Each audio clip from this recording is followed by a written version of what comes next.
தலைவர் 173யோட அப்டேட் வந்திருக்கு. அந்த படத்தோட டைரக்டர் இவ்ரா! அப்படின்னு தான் எல்லாருமே ஷாக்ல இருக்காங்க. யாரு பண்றா அப்படின்னா, டான் படத்தோட டைரக்டர் சிவி சக்கரவர்த்தி தான் அத பண்ண போறாரு. இது வந்துட்டு ரொம்ப நாளாவே ஹோல்டுல இருந்த ப்ராஜெக்ட் தான். ஆக்சுவலா ஜெயிலருக்கு முன்னாடி தலைவர் படம் பண்ண வேண்டியதே சிவி சக்கரவர்த்தி கூட தான்.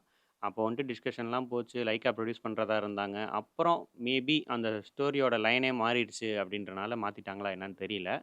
அதுக்கப்புறமேல் தான் ஜெயிலர் நடந்துச்சு. அதுக்கப்புறமேலு இப்போ சரி சுந்தர் சி வெளிய போனோனே நெறைய பேரு டிஸ்கஷன்ல இருந்துச்சு. Ashwath Marimuthu, parking director, Suriya Saturday படத்தோட டைரக்டரு, அது மட்டும் இல்லாம இன்னும் 2, 3 பேரும் இருந்தாங்க. தனுஷ் கூட பண்றாரு அப்டின்லாம் இன்ஃபர்மேஷன் வந்துட்டு இருந்துச்சு. அன்எக்ஸ்பெக்டடா லாஸ்ட்டா தான் வந்தாரு விநாயக் அப்டின்ற மாரி நேத்து ஈவினிங் தான் சிபின்னாங்க. அதுக்கு இன்னைக்கு போஸ்டர் வந்துருச்சு. தலைவர் 173 வந்துட்டு சிபி சக்கரவர்த்தி தான் பண்றாரு. இது எந்த அளவுக்கு இருக்கும் அப்படின்னு சொல்லி தெர்ல. அது மட்டும் இல்லாம அதில வந்துட்டு ஒரு லைன் இருக்கு. "Every hero has a family, every family has a hero" அப்படின்னு சொல்லி. ஸோ ஃபேமிலி சப்ஜெக்ட்டா பண்றாங்க அப்படின்னு எதிர்பார்க்குறோம்.